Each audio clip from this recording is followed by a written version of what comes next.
Assalamualaikum warahmatullahi wabarakatuh. Alhamdulillahi rabbil alamin, wassalatu wassalamu ala sayyidil mursalin Sayyidina Muhammadin wa ala alihi wa sahbihi wa barik wa sallim ajma'in. Qalu subhanaka la ilma lana illa ma'allamtana innaka antal alimul hakim. Allahumma aftah alaina futuhal arifin waj'al a'malana khalisatan liwajhikal karim birahmatika ya arhamar rahimin. Rabbi shrah li sadri wa yassir li amri wahlul 'uqdatam min lisani yafqahu qawli. Amma ba'du. Para jamaah yang saya hormati, alhamdulillah kita oleh Allah masih diberikan nikmat sehat walafiat sehingga kita bisa berkumpul di masjid yang insyaallah penuh barokah ini. Semoga setiap langkah kita menuju majelis ini menjadi penggugur dosa-dosa kita, menjadi peningkat derajat kita, dan semoga Allah Subhanahu wa taala selalu memudahkan setiap langkah kita menuju surganya Allah Subhanahu wa taala. Amin ya rabbal alamin. Para jamaah, terakhir saya membahas apa? Ada yang masih ingat? Kenapa?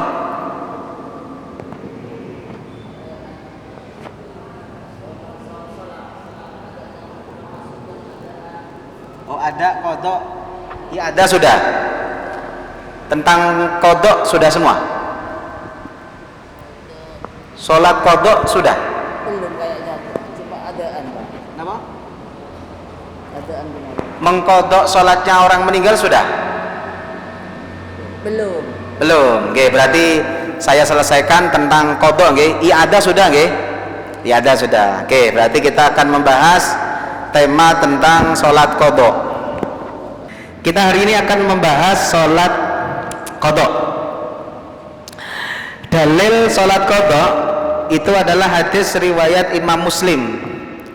Rasulullah SAW bersabda, man nasiya sholatan aw nama anha fakaffaratuha ayyusalliyaha idza dzakaraha. Orang yang lupa, tidak melaksanakan sholat atau tidur karena meninggalkan sholat, maka penebusnya adalah melakukan sholat ketika ingat. Ini dalil sholat qadha. Tidur itu ada dua. Jadi begini, tidur itu gini. Ada orang tidur zuhur jam 11.30. Ada orang tidur itu jam 10. Ada orang tidur jam 10, zuhur jam 11.30. Asar itu jam 14.30. Tidurnya dia jam 10, bangun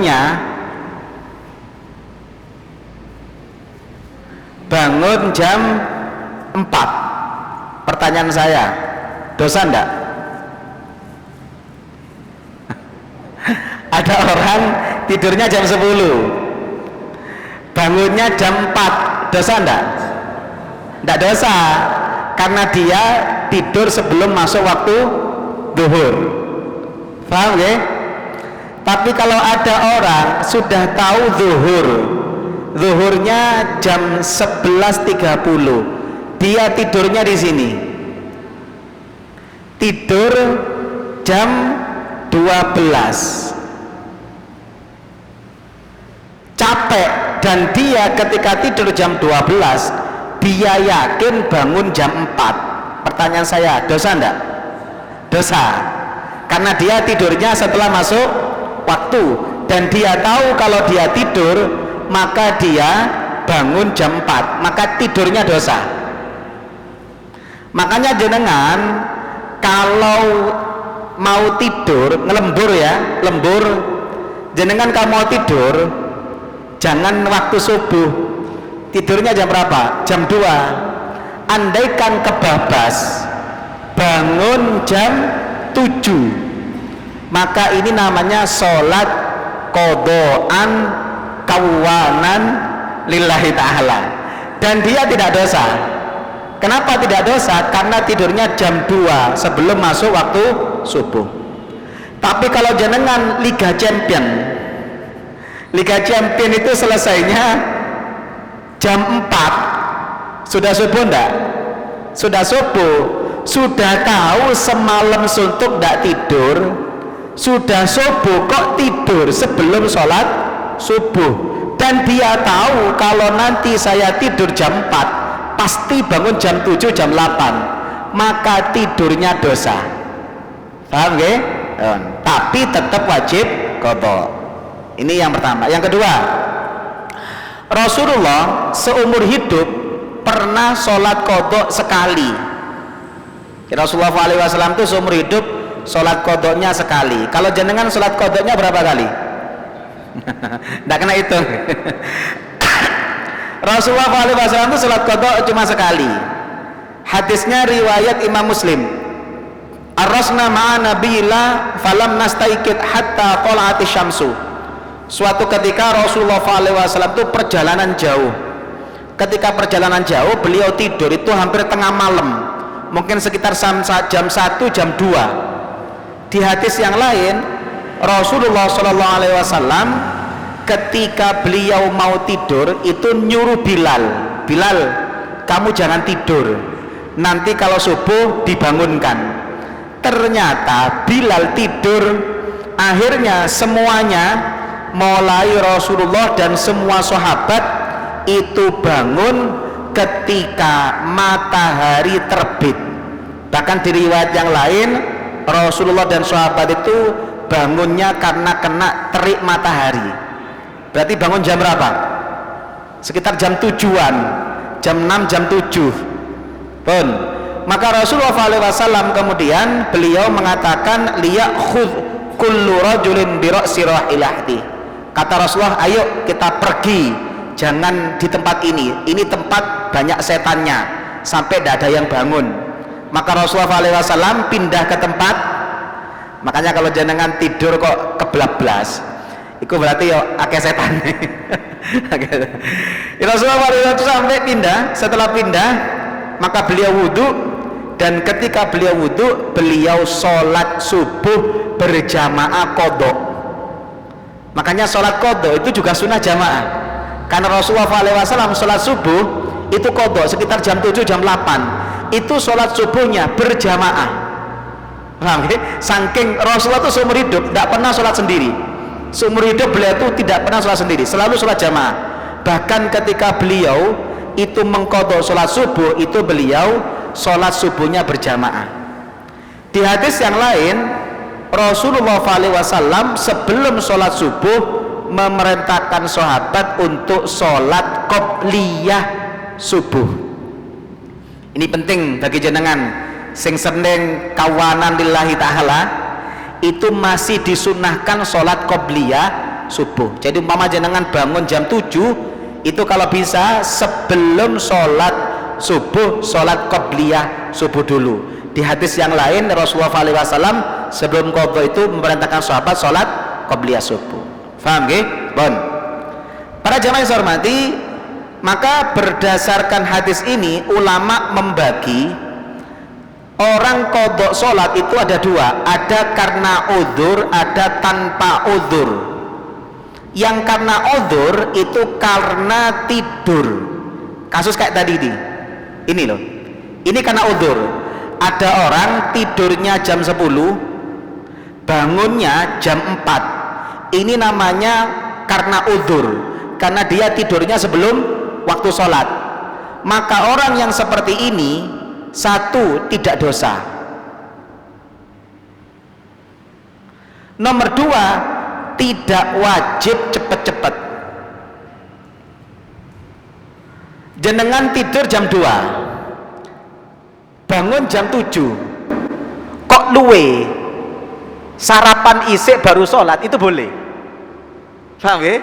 Sarapan isik baru sholat itu boleh, karena jenengan tidurnya sebelum subuh. Ini bedanya orang yang karena udzur dengan tanpa udzur.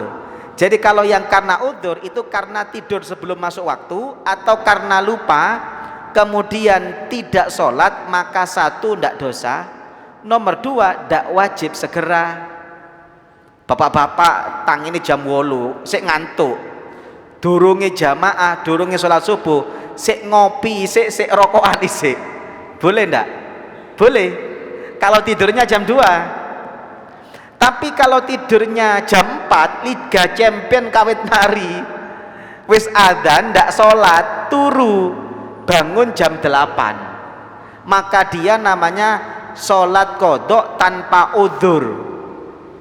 Kalau tanpa udzur, satu dosa, nomor dua wajib langsung qodok ketika bangun, tidak boleh ada aktivitas apapun. Ya kalau jenengan umpama jam 4 kawit turu, tangi jam 7, maka bangun wajib langsung kamar mandi, wudhu, langsung sholat subuh qodok, tidak boleh ditunda. Tapi kalau kasusnya yang pertama, sarapan isik ya oleh, kopian isik, rokokan isik ya oleh. Paham ya? Ini bedanya orang sholat qodok karena udzur dengan tanpa udzur. Paham ya? Bon. Termasuk tanpa udzur adalah orang yang dulu di masa jahiliyah tidak sholat. Saya tanya, kayak podo sakabeh. Jenengan waktu SMA itu sudah balik atau belum? Sudah balik ya? Wes, pertanyaan saya, dulu waktu jenengan sekolah SMA, ikut senengan malam Jumatan apa malam Mingguan? Malam Mingguan. Senengan tahlilan apa nongkrong? Kalau kita waktu SMA itu kan seneng malam Mingguan. Biasa mek berangkat malam Mingguan, mulai sekolah jam 11 Sabtu, itu biasanya dijak konco nongkrong. Biasanya zuhur ilang, asar ilang, maghrib ilang, isak kawit mulai. Kira-kira waktu mulai iku sholat isik apa langsung turu? Ini tidak bisa hilang. Maka jenengan eleng-eleng dulu ketika jenengan zaman-zaman SMA sudah balik ninggalkan sholat, ini wajib diqodok. Atau jenengan dulu masa-masa kelam pernah tidak sholat sekian tahun, maka jenengan sekarang ketika tobat maka wajib qodok. Paham gak? Wajib qodok. Makanya jangan hitung berapa tahun jenengan tidak sholat, jenengan qodoi, jangan hitung. Satu. Nomor dua begini, orang punya hutang mek telat cukup jaluk sepuro apa bayar isik? Bayar isik. Jenengan duwe utang nang tonggo 100 juta, bayarnya telat cukup jaluk sepuro apa dibayar isik? Ya bayar isik, jaluk sepuro tok ditempeling wong. Sama dengan kita pernah tidak sholat, itu sama dengan kita punya hutang kepada Allah. Tidak cukup istighfar, sauren isik baru istighfar. Paham ya? Makanya iling-iling jenengan yang masa-masa kelam pernah tidak sholat, maka jenengan hitung itu wajib diqodok, tidak bisa hilang kalau jenengan dengan istighfar, harus diqodok. Satu. Nomor dua, orang yang pernah tidak sholat, kalau dia tidak sholat nanti di akhirat sholat itu akan diaudit. Maka kalau ada sholat yang bolong, Allah memerintahkan malaikat untuk ditambal dengan sholat sunnah. Cuma kata ulama, sholat sunnah itu 70 sholat sunnah itu mengganti satu sholat wajib. Saya ulang lagi, 70 sholat sunnah itu mengganti satu sholat wajib. Kenapa? Karena kata ulama di hadis yang lain Rasulullah mengatakan wajib itu 70 kali sunnah. Saya ulang lagi, wajib itu 70 kali sunnah.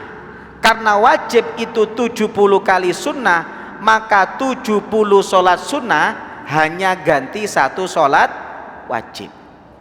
Makanya jenengan mek duwe utang ojo fokus sholat sunnah, itu keliru. Jenengan dulu pernah 1 tahun 2 tahun atau masa-masa jahiliyah dulu tidak sholat. Kalau jenengan tobat, Yang benar bukan memperbanyak sholat sunnah, yang benar adalah fokus mengkodok sholat. Kenapa kok fokus mengkodok sholat? Karena kalau jenengan mengkodok sholat, satu sholat ganti satu. Paham ya? Jenengan punya hutang sholat duhur, jenengan kodoi, satu sholat duhur kodok itu setara satu sholat yang ditinggalkan. Tapi kalau jenengan sholat sunnah, maka sholat sunnah itu 70 sholat sunnah hanya mengganti satu. Pertanyaan saya, enakan endi sholat sunnah mbek ngodok? Enakan ngodok, karena kalau ngodok 1:1 impas. Tapi kalau jenengan fokus sholat sunnah 70 baru ganti satu. Paham ya? Oh, ini yang kemudian harus difahamkan. Jadi kalau jenengan pernah punya hutang, jangan fokus sholat sunnah, fokusnya ngodok sholat. Bagaimana caranya? Kita akan bahas. Lanjut. Cara mengkodok sholat, ini dalilnya Imam Nawawi dalam kitab Al-Majmu' beliau mengatakan ajma'al ulama alladzina yu'taddu bihim. Ulama ijma' yang pendapatnya dianggap ala anna man taraka sholatan amdan lazimahu qada'uha. Orang yang dulu pernah meninggalkan sholat karena sengaja, masa-masa jahiliyah, masa-masa nambeng, masa-masa masih jadi preman, ketika dia meninggalkan sholat, kata Imam Nawawi, ulama ijma', ulama sepakat wajib dikodok. Bagaimana cara mengkodoknya? Satu, harus segera, tidak perlu fokus sholat sunnah. Bahkan ada ulama yang mengatakan orang yang punya kodok sholat haram sholat sunnah. Sampai ada ulama yang mengatakan begitu, meskipun pendapat yang lain mengatakan tidak haram. Cuma meskipun tidak haram, konsekuensinya 70 ganti satu. Paham gak? Dalam kitab I'anah dikatakan begini, qala Syekhuna Ahmad bin Hajar, Syekhuna Ahmad bin Hajar, Ibnu Hajar mengatakan begini, walladzi yadhharu annahu yalzamu sarfu jami'i zamani liqada. Pendapat yang kuat adalah orang yang pernah meninggalkan sholat dengan sengaja wajib menggunakan waktunya untuk fokus mengkodok. Wa annahu yahrumu alaihi tatawwu, haram bagi dia sholat sunnah. Bahkan menurut Ibnu Hajar, kalau jenengan punya utang itu tidak boleh sholat sunnah, fokusnya sholat kodok. Meskipun ada ulama yang mengatakan tidak haram, cuma konsekuensinya kayak tadi. Paham ya? Satu, jadi kalau jenengan punya utang, fokus kodok, jangan fokus sholat sunnah. Itu yang pertama. Yang kedua, sunnah dikerjakan secara tertib. Jadi kalau jenengan sholat kodok itu tidak harus tertib, zuhur isya ya oleh, subuh isya ya oleh, tapi sunnahnya tertib. Maka kalau jenengan cara mengkodok itu ada dua cara. Cara pertama, dicicil. Jadi duduk sepeda motor tok ana cicilan. Ngodok sholat ya dicicil. Contoh begini, cicil pertama, cicilan. Kapan nyicilnya? Dibarengkan waktu sholat. Kalau jenengan kuat 2 kali, bisa sebelum sholat, setelah sholat. Tapi kalau jenengan tidak kuat, yang penting setiap sholat nambah 1 sholat. Jangan sholat subuh, nggih. Sholat subuh, jenengan kalau bisa, kalau punya utang sholat, jangan qobliyah. Fokusnya apa? Kodok. Nanti sebelum nunggu jamaah, jenengan sholat di masjid diniati kodok, tidak apa-apa. Mek isin ya udah kunut. Kunutnya kan sunnah, kan medak ketoro. Jenengan nanti sebelum sholat, jenengan sholat kodok dulu subuh, baru nanti jamaah ikut sholat reguler. Tergantung jenengan, mek kuat luru ya kuluru. Nanti sholat duhur juga sama. Nanti kalau sebelum adzan, sebelum qomat, jenengan ada waktu sholat kodok, sholat duhur 4 rakaat. Paham nggih? 4 rakaat. Pun nomor 2, untuk kodok sholat tidak ada waktu, haram. Jadi yang kemarin itu haram sholat di 5 waktu. Setelah sholat subuh kan haram sholat, setelah sholat asar haram sholat, kemudian ketika matahari pas istiwa haram, ketika matahari terbit haram, kan ada 5 waktu. Itu kata ulama berlaku untuk sholat mutlak, tapi untuk kodok sholat tidak berlaku. Jadi jenengan setelah sholat subuh sholat lagi kodok subuh boleh ndak? Boleh. Jenengan setelah sholat asar jamaah asar sholat lagi kodok asar boleh ndak? Boleh. Yang haram itu kalau sholat mutlak. Paham nggih? Maka kalau jenengan kuat 2 enak, zuhur sebelum nunggu qomat sholat kodok, nanti setelah sholat kodok lagi, nanti asar juga sama, sebelum nunggu qomat sholat asar kodok. Cuma usul saya kalau setelah asar jangan sholat di masjid biar tidak terjadi fitnah. Nanti yang setelah asar jenengan pulang sholat lagi kodok 4 rakaat. Paham nggih? Ini cara pertama. Jadi cara pertama dicicil setiap sholat nambah kodok, kuat 1 ya 1, kuat 2 ya 2. Cara kedua, 1 waktu. Contoh begini, Ustadz, saya itu kerja waktu zuhur, waktu asar sempit, jadi kalau saya sampai kodok itu tidak nutut, ya sudah, tidak usah dicicil. Caranya bagaimana? Jenengan punya waktu kosong kapan? Oh, saya punya waktu kosong setelah isya. Ya sudah, setelah isya itu kodok mulai subuh sampai isya. Bisa per hari, kalau jenengan kuat 2 hari, kalau tidak kuat ya 1 hari ya 1 hari. Jadi setelah isya jenengan sholat subuh, zuhur, asar, maghrib, isya. Paham nggih? Ini cara mengkodok sholat. Terserah jenengan mau pilih yang mana. Sing penting mek duwe utang, ayo dandang sahur. Utang sholat wajib sahur. Jika lupa berapa yang perlu dikodok, maka kalau bisa diperkirakan sekiranya lebih. Karena begini, jenengan punya utang 10, nyaure 15, maka kata ulama yang 5 itu jadi sholat sunnah. Tapi kalau jenengan duwe utang 10, nyaure 5, sing 5 tetap utang. Paham nggih? Sama dengan jenengan bapak-bapak kalau nang warung, jenengan mek nang warung mangan gorengan, glegeken banter lali, iki entek 5 apa entek 10? Milih 5 apa milih 10? Milih 10. Andekan entek 5, sing 5 sedekah. Tapi kalau jenengan milih 5 apa 10, kok sing dipilih 5, padahal enteke 10. Maka yang 5 itu jadi hutang.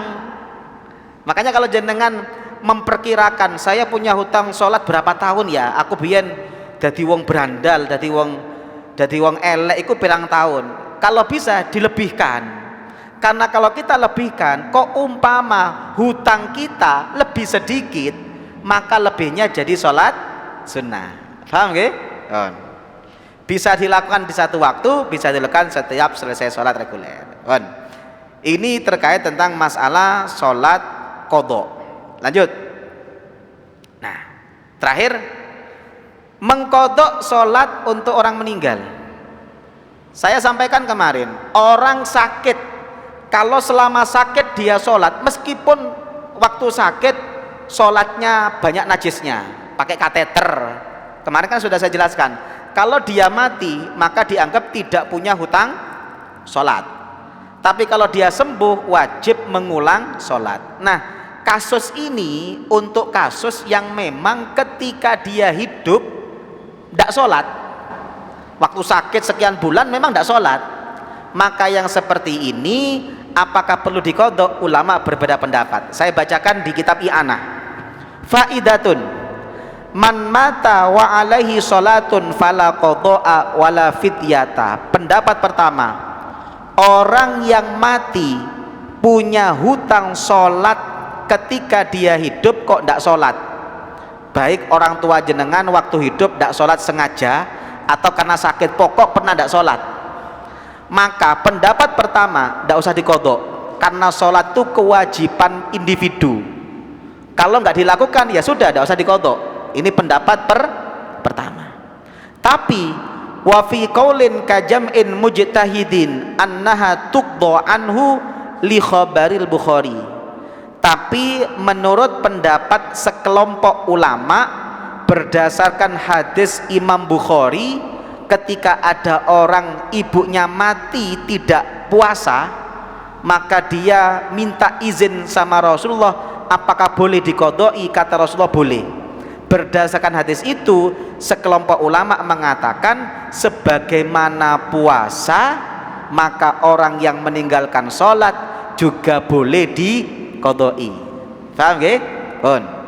Tapi yang ingin saya sampaikan, mengqodoi sholat orang tua yang meninggal itu bukan kewajiban, tapi kebajikan.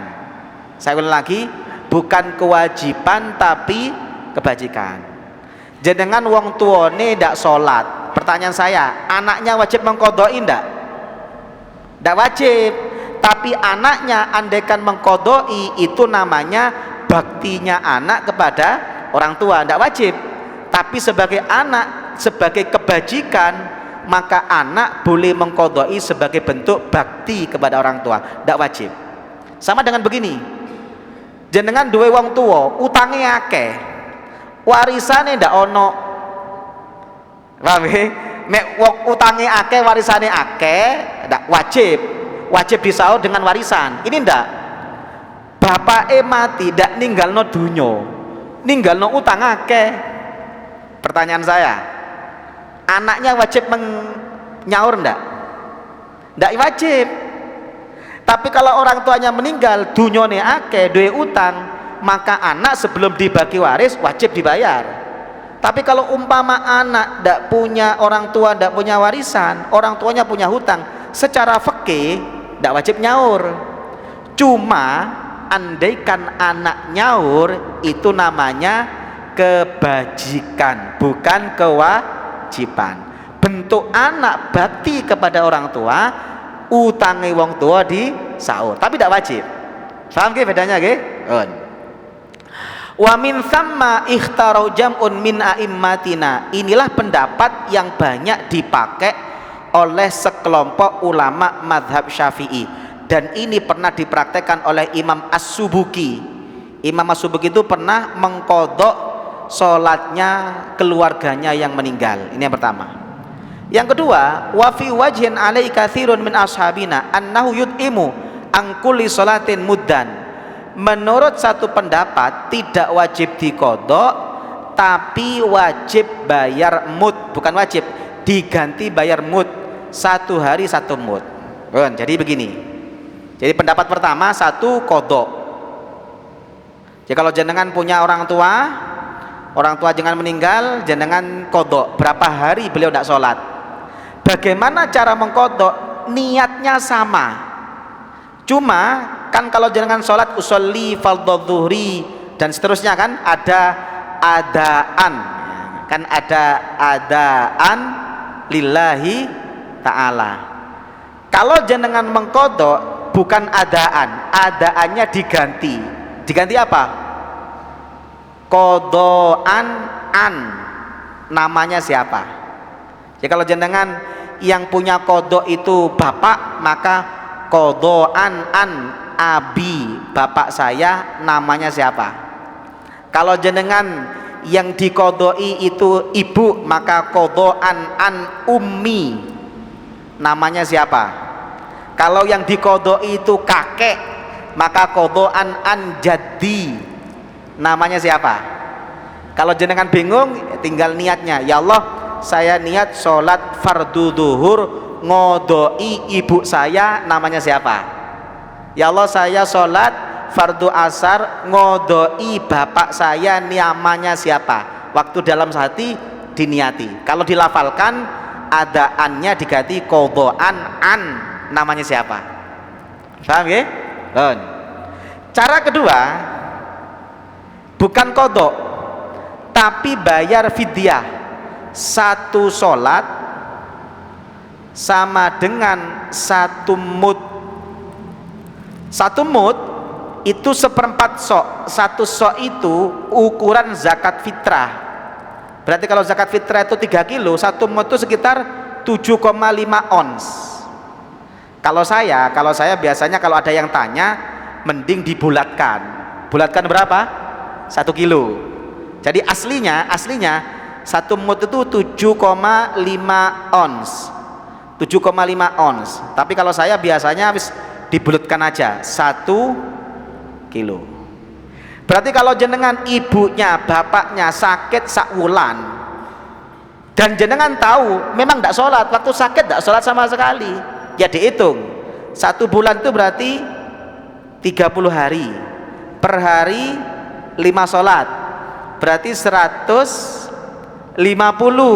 Anggap per sholat 1 kilo berarti 150 kilogram. Sak kintal setengah nggih. Pinten sak kintal setengah, Pak? Sak mungkin sak kilo pinten? Pinten Bu, ibu-ibu biasa ngerti. 15. Terus anggap 10.000 berarti 150 kali ini dibagikan. Ada cara ketiga, Pak. Cara ketiga, ini yang sering dipakai. Cara ketiga begini. Ini cara ketiga. Tadi kan punya utang 30 sholat 1 bulan kan, kali 5 150 kilogram. Cara ketiga begini caranya, Pak. Ini jenengan bagikan ke santri atau jenengan bagikan ke orang miskin. Nanti ketika dibagikan jenengan jaluk tolong, Pak, kalau jaluk tolong jenengan ngodoi sholatnya bapak sakit, berarti dapat double, dapat fidyahnya juga dapat kodoknya. Kalau ini kan caranya satu-satu, kodok tok tanpa fidyah, yang kedua fidyah tanpa kodok. Kalau jenengan punya rizki, kalau seperti ini mending dapat double.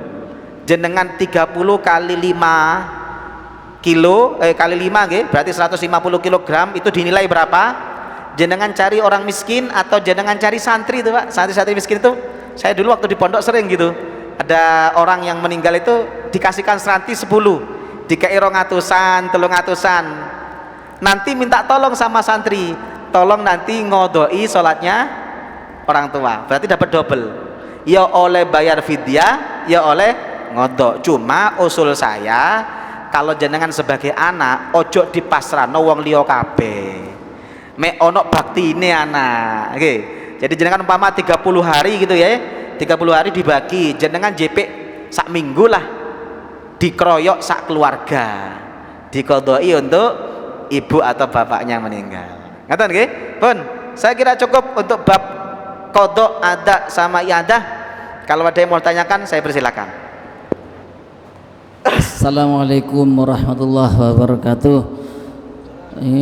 Mengenai tentang hutang sholat, bah, itu kalau di Mekah sholat 2 rakaat seperti sholat 100.000 di masjid lain.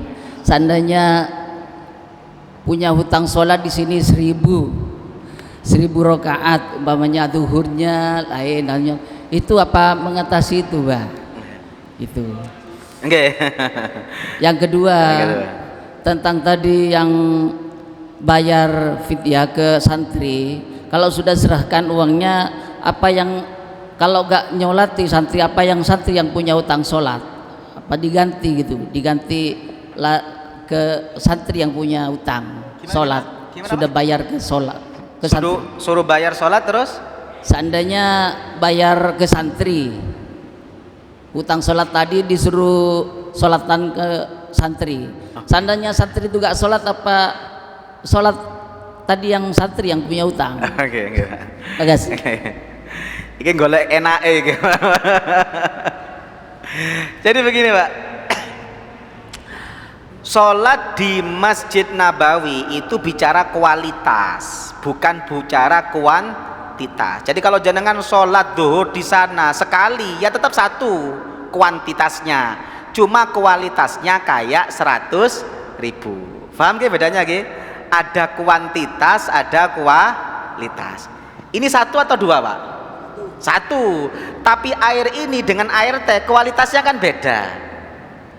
Paham ya? Makanya jangan seperti orang, saya lupa dulu, ada jamaah mana, saya lupa Pak, apa jamaah Bojonegoro itu Pak, setelah haji tidak sholat 10 tahun. Ketika ditanya kenapa tidak sholat 10 tahun, wong jarine ustadz itu sekali sholat di Masjidil Haram koyok 100.000, wong aku sholat tek kono seminggu. Loh, itu keliru Pak. Jadi yang dimaksud 100.000 itu kualitas, bukan kuantitas.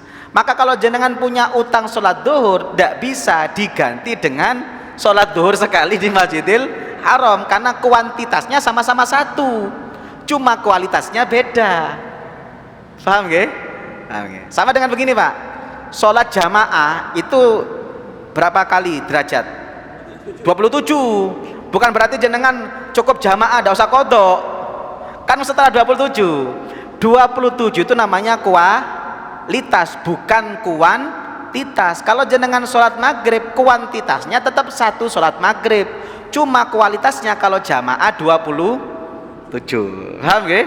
Bukan satu. Nomor 2, ibadah badan itu tidak bisa digantikan. Jika kalau jenengan punya utang sholat, tidak cukup jenengan bayar uang ngodoi, karena itu kewajiban jenengan. Enak wong sugih mek ngono Pak. Enak wong sugih ndak sholat sekian tahun wis bayar uang, ndak bisa. Ya kecuali mati. Sama dengan begini Pak, orang haji boleh ndak kita bayar orang untuk haji untuk kita? Ndak boleh, kecuali kita ndak mampu, lumpuh, maka tidak usah nunggu mati. Dalam bab haji, orang lumpuh itu boleh dibadali, tidak harus mati. Jadi bab haji itu boleh untuk orang yang tidak mampu. Jadi orang lumpuh itu sebenarnya, kalau umpama jangan punya mbah durung mati, lumpuh, tidak bisa berangkat ke sana, tidak bisa, maka jenengan tidak usah ngenteni mati, waktu hidup pun boleh dibadali. Tapi kalau jenengan seger, duwe akeh, kate haji, kate umroh, males, tidak boleh kita bayar orang untuk haji gantikan kita, karena itu namanya ibadah badaniyah. Ibadah badaniyah itu tidak bisa diganti. Paham nggih? Jadi yang berlaku tadi fidyah itu hanya untuk orang mati, bukan untuk orang hidup. Orang hidup ya wajib tetap qadha, Pak. Paham nggih? Makanya mati itu kalau bagi saya, yang harga mati itu bukan hanya NKRI tapi sholat. Yang harga mati itu bukan hanya NKRI, sholat. Karena sholat itu pilihannya cuma dua, sholat atau di sholati. Pilihannya loro, sholat atau di sholat, tidak ada lagi pilihannya. Ada lagi, monggo. Terima kasih. Kita semua pernah muda dan juga mungkin ada sholat-sholat yang kita tinggalkan, tapi lupa semuanya itu. Apa memang harus kita qodoi setiap habis sholat lagi dan seterusnya? Sebab ada cerita itu di Diratun Nasihin itu ada seorang namanya Muhammad, tidak pernah sholat, tidak pernah, tapi setelah Ramadan, waktu Ramadan dia qodoi semua. Cuma beberapa hari dalam Ramadan itu akhirnya meninggal dunia. Kemudian ada ulama yang bermimpi, bagaimana Muhammad keadaanmu dikubur? Saya diampuni karena saya bertobat. Apa dengan taubat itu bisa menggugurkan seluruh sholat-sholat yang pernah kita tinggalkan? Terima kasih. Oke, begini Pak, bedakan antara orang proses tobat dengan orang tidak mau tobat. Tobatnya orang yang punya hutang sholat itu ganti, paham gak? Jadi tobatnya orang yang punya hutang sholat itu mengganti. Ketika proses ganti kok belum sempat selesai, mati duluan, maka dia dalam kondisi sudah bertaubat. Makanya kalau jenengan lihat hadis tentang orang yang bunuh 100 orang, Kan pernah dengar hadis ini? Pertanyaan saya, orang yang bunuh 100 orang itu setelah membunuh itu kan suruh pindah tempat. Pertanyaan saya, dia pernah melakukan kebaikan enggak? Belum, baru proses tobat. Maka yang dihitung oleh Allah Subhanahu wa taala prosesnya. Makanya kisah tadi itu kan orang sudah proses qadha, tapi durung mari kedisian mati. Maka orang seperti ini berarti dia sudah dalam proses tobat. Maka kalau jenengan punya hutang sholat, yang paling penting itu proses tobatnya. Gelem ngodo ini, mbok menawa jenengan Ustadz, saya ndak sholat tuh 20 tahun, kuate setiap sholat cuma 2 kali, kok kemudian setelah dapat 5 tahun ngodoi wis mati di sini. Inilah yang kemudian dikatakan orang yang dalam kondisi proses tobat. Ngerti nggih? Jadi kalau kita masalah sholat pilihannya 2, ngodok atau kalau nggak mau kodok ya sudah kita ngandalkan sholat sunnah kita, cukup enggak? Tapi kalau saya dibandingkan resiko ya watan dikodok. Pertanyaan saya, sholat sunnah jenengan sedina sewengi pinten sih? Sampai 70? Boten sampai. Sholat paling suwi paling akeh iku nggih Ramadan. Iku ae mek melok sing 23, sing mek melok kesebelasan.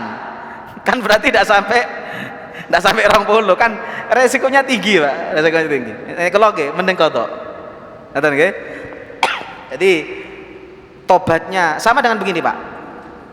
Tobatnya koruptor itu cukup tobat apa balekno? Balekno, ndak cukup tobat, Pak. Paham nggih? Jadi jangan mek nyolong, tobatnya balekno. Ndak cukup aku tobat istighfar ping 1000, ndak bisa. Tobatnya orang yang punya kewajiban melaksanakan kewajibannya. Ngoten nggih? Ada lagi? Monggo. Isa kurang pinten? Atau takut?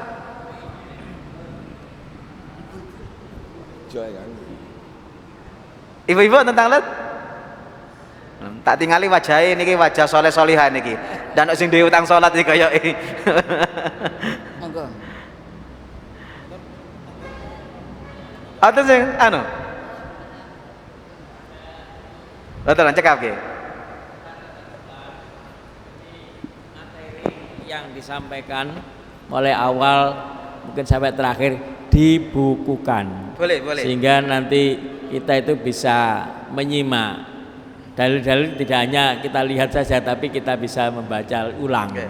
Terima kasih. Di sini ada yang ahli desain?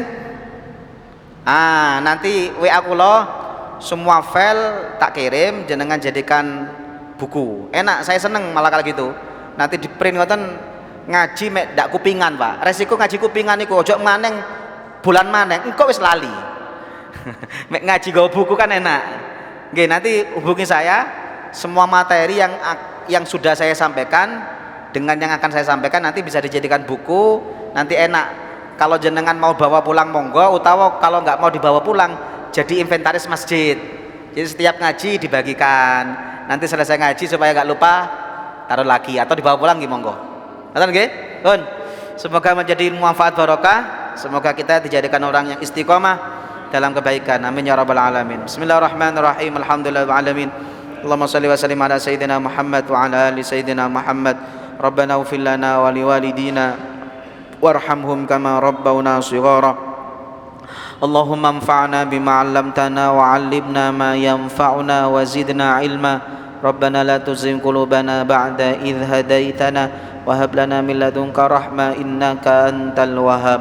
Rabbana hab lana min azwajina wa dhurriyyatina qurrata a'yun waj'alna lil muttaqina imama. Rabbana atina fid dunya hasanah wa fil akhirati hasanah wa qina adzaban nar. Sallallahu ala sayyidina Muhammad wa ala alihi washabihi wasallam. Subhana rabbika rabbil izzati amma yasifun wa salamun alal mursalin walhamdulillahi rabbil alamin. Bi barakatil Fatihah.